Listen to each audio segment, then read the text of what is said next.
बिस्मिल्लाहिर्रहमानिर्रहीम अल्लाहुम्मा सल्ली अला मोहम्मद व आले मोहम्मद। अस्सलाम वालेकुम। आज हमारी जो क्लास है, हमारा सेशन 6 माह से जो चलता हुआ आ रहा है, ये जो बैच है 2020 का।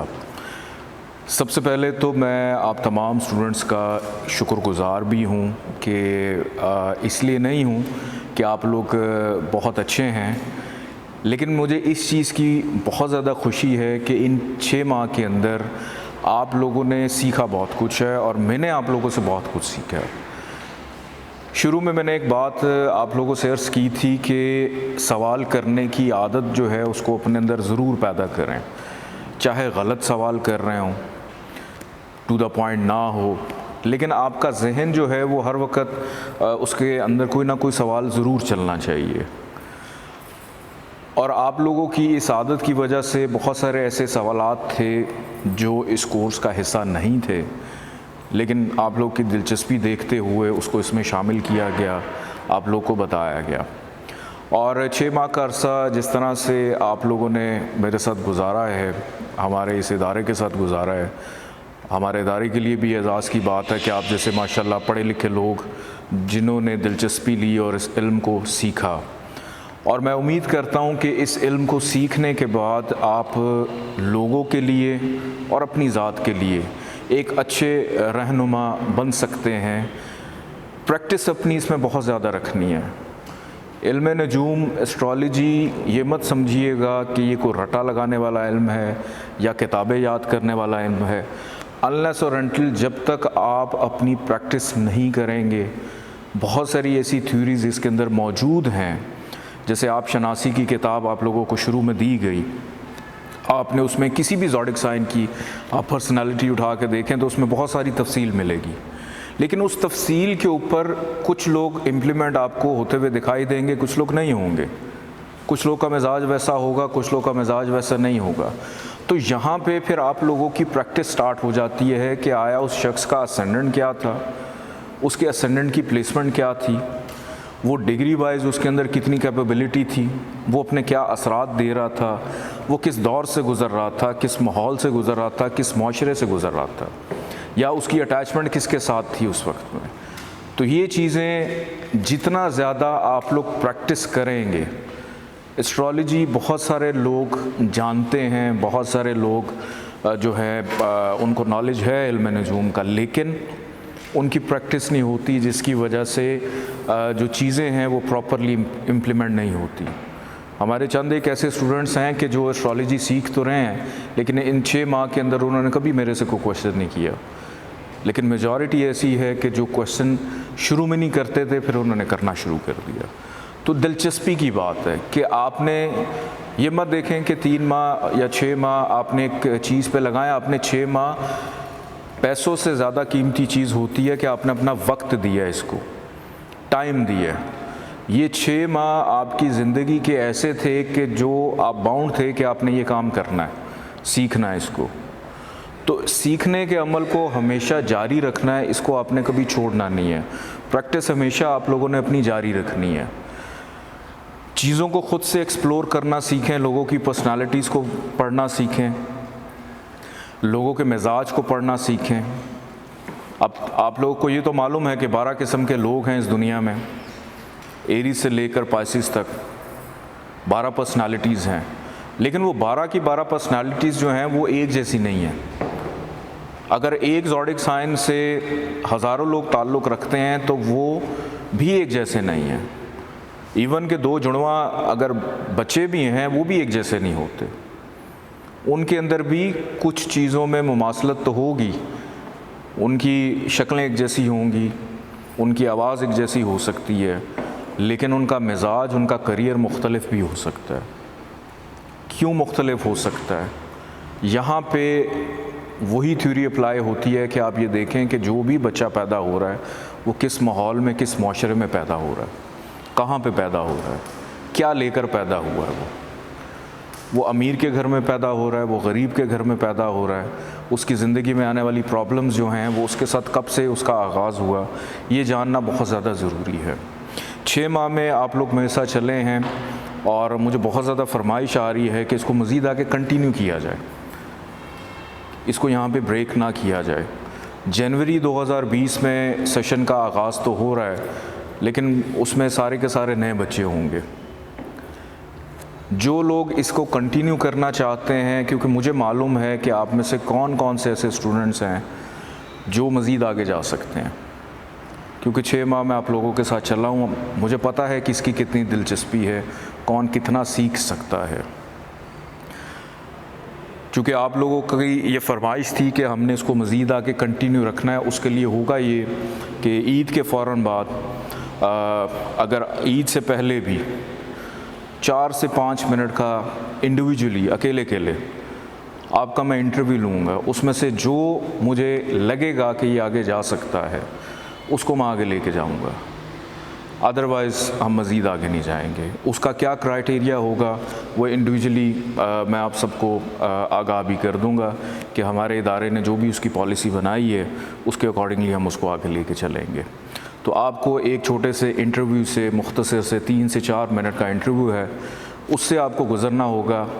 जो यहाँ पे मौजूद हैं वो मेरे से आज डिस्कस कर सकते हैं, जो बैरून मुल्क हैं या दूसरे शहरों में मौजूद हैं वो टेलीफ़ोन के ऊपर भी या वीडियो कॉल के थ्रू भी उस इंटरव्यू के प्रोसेस से उनको गुज़रना पड़ेगा, अदरवाइज़ उसको फिर मैं यहीं पे स्टॉप कर दूँगा, मज़ीद आगे नहीं जाएंगे। ठीक है जी, ये चीज़ क्लियर हो गई है।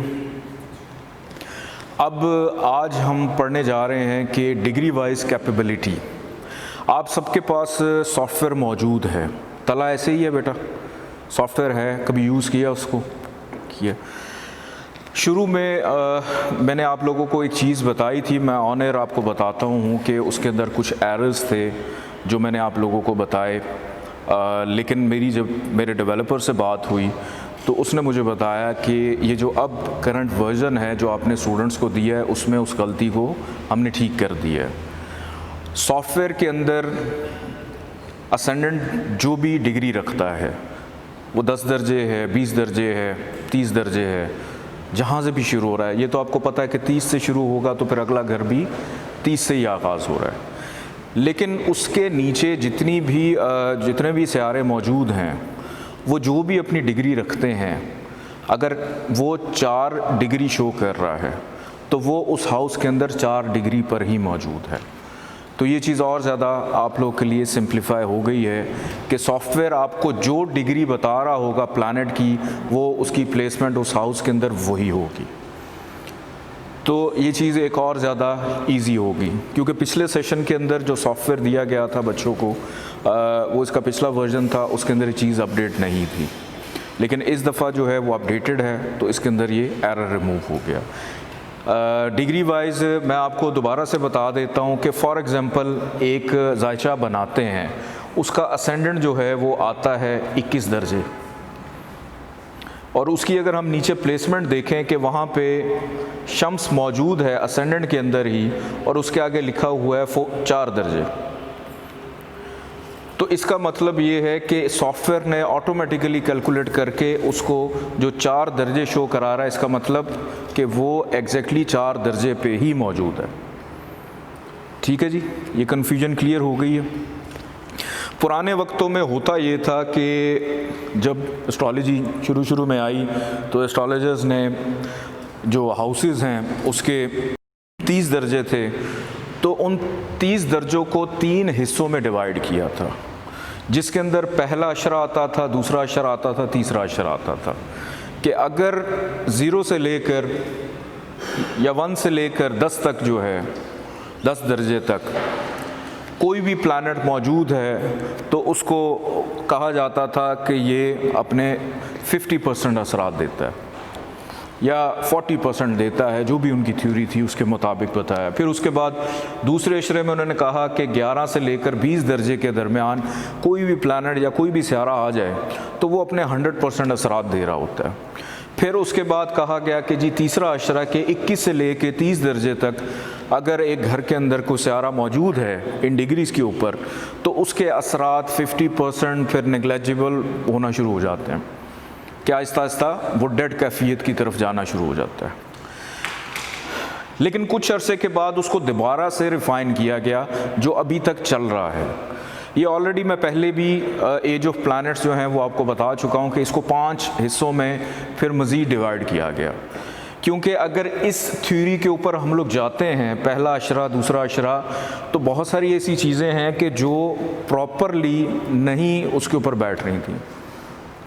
जब 5 हिस्सों में इसको डिवाइड किया गया कि 1 से लेकर 6 दर्जे तक कोई भी प्लैनेट हो, तो ये अपने 25% असरात रखता ज़रूर है, और इसको हमने एक नाम दिया था कि ये चाइल्ड एज में था। फिर उसके बाद 7 दर्जे से लेकर, या आप इसको 6 दर्जे से लेकर, क्योंकि 6 के आगे भी आगे जिस तरह इंचेस के अंदर सेंटीमीटर्स होते हैं, तो इसी तरह इसके दर्जों के अंदर दकीके होते हैं। तो मैंने आपकी आसानी के लिए भी लिखा है कि 7 से 12। अभी रिजवान साहब बैठे हैं, वो पूछेंगे ज़रूर कि 6 और 7 के दरमियान क्या होगा। ठीक है, बिल्कुल, सानिया। तो अगर कोई 7 से 12 दर्जे के दरमियान कोई भी सियारा हो, कोई भी प्लैनेट हो, तो ये अपने 50% असरात रखता है, और इसको हमने क्या नाम दिया था कि इस पोजीशन में ये टीन एज में होता है। और आपको पता है कि जब टीन एज में जो बच्चे या बच्चियां होते हैं, कुछ बड़े मैच्योर होते हैं और कुछ ऐसे भी होते हैं जो दूसरों को सुनकर उन जैसा बनना चाहते हैं। तो टीन एज के अंदर जिस तरह एक आम इंसान बिहेव करता है, इन सियारों को कभी भी आपने ये नहीं समझना कि ये बेजान है, इनको इंसान ही समझे। इनके जो असरात हैं वो उसी तरह रहेंगे जैसे एक इंसान टीन एज में होता है। इसके बाद 13 दर्जे से लेकर 18 दर्जे के ऊपर ये वो स्टेज होती है कि जिसके ऊपर सियारा अपने 100% असरात दे रहा होता है, कि फुल पीक पे होता है। हमारे माशरे में जब भी ईद आनी होती है तो चाँद का बड़ा रौला होता है, और चाँद कब नमूदार होता है? चाँद भी जब 12 डिग्री पे आ जाता है तो वो फिर अपनी रोशनी देता है, जो अकॉर्डिंग टू साइंस 12 दर्जे के ऊपर जब चाँद आता है तो फिर वो आसमान पे नज़र आता है। लेकिन जब वो 13 पे आता है, 12 पे नज़र आने के बाद कुछ घंटों के बाद गायब हो जाता है। लेकिन जब वो 13 पे आता है तो उसकी रोशनी फिर वो गायब नहीं होता, वो फिर आहिस्ता आहिस्ता बढ़ना शुरू हो जाता है। इसी तरह प्लैनेट्स जो हैं 13 से लेकर 18 तक, अगर वो अच्छे हैं, अच्छे असरात दे रहे होंगे, अगर ख़राब हैं तो 100% ख़राब असरात दे रहे होंगे। शर्फ़ के हैं तो शर्फ़ के असरात देंगे, हबूद के हैं तो हबूद के असरात दे रहे होंगे।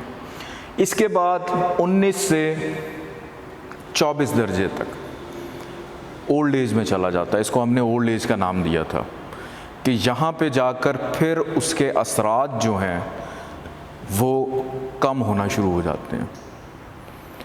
मिसाल के तौर पे ये साथ एक कमरा है, मैं अभी रिजवान साहब को कहता हूँ कि जिस कमरे में सोना पड़ा है जाके उठा लाएं, लेकिन वहाँ पे ना मैंने एक 6 साल का मेरा बच्चा भी बैठा हुआ है, तो रिजवान साहब सोना भी उठा लाएंगे, उस बच्चे को भी उठा लाएंगे कि उस बच्चे की जो 6 उम्र का बच्चा है उसकी चाइल्ड एज में है, उसकी क्या एनर्जी होगी कि जो जाएगा उसको उठा के लाएगा, उसे भी उठा के ले जाएगा। अगर मैं कहूँ कि जी वहाँ जाएंगे, वहाँ पे मेरा भाई बैठा है और उसकी उम्र जो है वो तकरीबन 18-19 साल का है या 30 साल का है, तो ये एक दफ़ा सोचेंगे ज़रूर कि अगर मैंने उसे कुछ कहा तो वो आगे से मुझे भी कुछ कह सकता है। तो इसी तरह डिग्री वाइज इनके अंदर ताकत होती है। फिर इसके बाद अगर हम आगे बढ़ें 25 से 30 दर्जे पे आ जाते हैं कि यहाँ पे आकर सयारा जो है वो अपने असरात खोना शुरू कर देता है, बिल्कुल डेड पोजीशन पे चला जाता है। 19 से 24 दर्जे के ऊपर यहाँ भी नेग्लेजिबल होता है।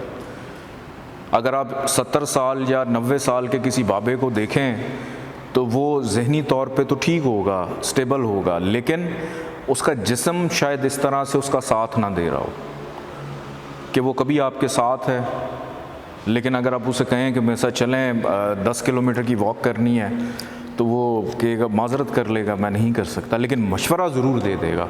तो मशवरे की हद तक ये सयारे समझ लें कि इस ताकत में होते हैं कि उनके असरात होते हैं, लेकिन उतनी ताकत में नहीं होते। अच्छी पोजीशन पे सयारा कोई मौजूद है, फॉर एग्ज़ाम्पल 1 से लेके 6 के डिग्री के दरमियान में कोई भी प्लानट है और वो शर्फ का है, फॉर एग्ज़ाम्पल कैंसर लगन है, सरतान, पहला घर सरतान है और वहाँ पे मुश्तरी आकर बैठ गया और वो शर्फ का है, क्योंकि मुश्तरी को सरतान में शर्फ होता है, लेकिन उसकी डिग्री जो है वो सिर्फ 2 दर्जे पे है। तो ऐसा शर्फ फ़ायदा नहीं देगा अगर उसकी अपनी ताकत ही नहीं है। तो उसको स्ट्रॉन्ग करने के लिए क्या करेंगे आप? पीला पुखराज रेकमेंड कर सकते हैं, उसकी रेमेडीज़ आप रेकमेंड कर सकते हैं, लेकिन उसके साथ साथ आपने ये भी देखना है कि वो सयारा कहाँ कहाँ से आया है, कहीं वो 6, 8, 12 के घरों का मालिक तो नहीं है, ख़राबियों को तो नहीं हाईलाइट कर रहा। ये चीज़ भी लाजमी आप लोगों ने देखनी है। और यही सेम फार्मूला राहु केतु के ऊपर भी अप्लाई होता है कि राहु केतु की भी जो डिग्रीज़ हैं 0 से लेके 30 तक, वो भी इसी तरह अपने असरात रखती हैं। राहु केतु की कोई डायरेक्शनल स्ट्रेंथ नहीं होती। क्यों? वो फिज़िकल बॉडीज़ नहीं हैं, वो शैडोज़ हैं। कि अभी रिजवान साहब मेरे सामने बैठे हैं, इनको मैं कहूँ कि आप 1 सेकंड ज़हमत करें मेरे पास आ जाएं, लेकिन इनका जो शेडो है, मैं अगर इनके शेडो को यहाँ से ख़त्म करना चाहूँ या उसको अपने पास बुलाना चाहूँ, वो कोई फीलिंग नहीं रखता सिवाय एक फीलिंग के कि वो इरिटेट ज़रूर कर रहा है कि यहाँ शेडो क्यों बन रहा है। कि मेरे चेहरे पे अगर कोई साया आ जाता है, कैमरे की लाइट इस वक्त जो है वो मेरे मुंह पे पड़ रही है, अगर कोई शेडो आ जाता है तो वो शेडो, मेरे हाथ का शेडो मेरे चेहरे पे भी पड़ रहा है, कि वो अपने फिर असरात देगा, कि वो साया जो है वो डिस्टर्ब करेगा कि मैं प्रॉपरली नज़र नहीं आऊँगा। तो इसी तरह राहु केतु के जो शेडोज़ हैं, ये अभी इसके बाद हम राहु केतु पे डिस्कस करते हैं कि आखिर इनके क्या क्या असरात होते हैं, किस तरह से करते हैं। डिग्री वाइज सबसे पहली मैं एक रिवीजन करवा दूं कि सॉफ्टवेयर के अंदर जो सयारों की डिग्रीज़ आपको नज़र आ रही हैं वो एज़ इट इज़ वही अपनी ताकत रखती हैं। फिर डिग्री वाइज इनके जो असरात हैं वो बहुत ज़्यादा मैटर करते हैं। एक शख्स आपके पास अगर आए और वो आकर आपको कहे कि आप उसका जायचा देखें और आप उसको देखने के बाद ये कह दें कि आपका जायचा तो जनाब बहुत शानदार है, आपके जायचे के अंदर बड़े बेहतरीन, कोई भी सयारा 6, 8, 12 में नहीं बैठा हुआ, ख़राब घर में नहीं है, लेकिन उसके बावजूद उस शख्स की ज़िंदगी में वो चीज़ें नहीं हैं जो होनी चाहिए। क्यों नहीं है? क्यों? कहीं ना कहीं उसकी डिग्रीज़ उसको सपोर्ट नहीं कर रही हैं। तो डिग्री का जायचे के अंदर बहुत ज़्यादा अमल दखल होता है। अगर ये शर्फ के हैं, डिग्री वाइज अगर उसमें ताकत नहीं है तो शर्फ किसी काम का नहीं। अगर हबूत का है, डेबिलिटेटेड है, और अगर डिग्री वाइज उसमें स्ट्रेंथ नहीं है तो फिर वो हबूत आपको तंग भी नहीं करेगा। अगर कोई सयारा ख़राब घर में जाकर बैठ जाता है और वहाँ पर उसकी डिग्री जो है स्ट्रॉन्ग है तो वो 100% असरात दे रहा होगा। अगर उसकी डिग्री वाइज ताकत कम है तो वहाँ पे वो फिर असरात नहीं दे रहा होगा, और वही एक वजह बनेगी आपको बचाने की, या जिसका भी साहिब जायचा का आप जायचा बनाते हैं उसकी बचने की वजह बनेगी। अदरवाइज़ कोई भी अगर आपको कह दे बग़ैर डिग्रीज़ को देखे हुए आप किसी को भी कोई सदका हो, कोई जेमस्टोन हो, या बराए मेहरबानी कभी किसी को आपने रेकमेंड नहीं करना। आज मैं इंशाल्लाह आप लोगों को अगली क्लास में ये भी बताऊंगा कि सदक़ात और जेमस्टोन्स जो हैं उनका ताल्लुक़ किन किन चीज़ों के साथ होता है और किन सयारों के लिए कौन सा स्टोन जो है वो पहना जाता है। इसके हवाले से जो भी चीज़ें थी वो मेरा ख्याल है आप लोग की क्लियर हो गई हैं कॉन्सेप्ट डिग्री वाइज की। ठीक है, बहुत शुक्रिया, अल्लाह हाफ़िज़।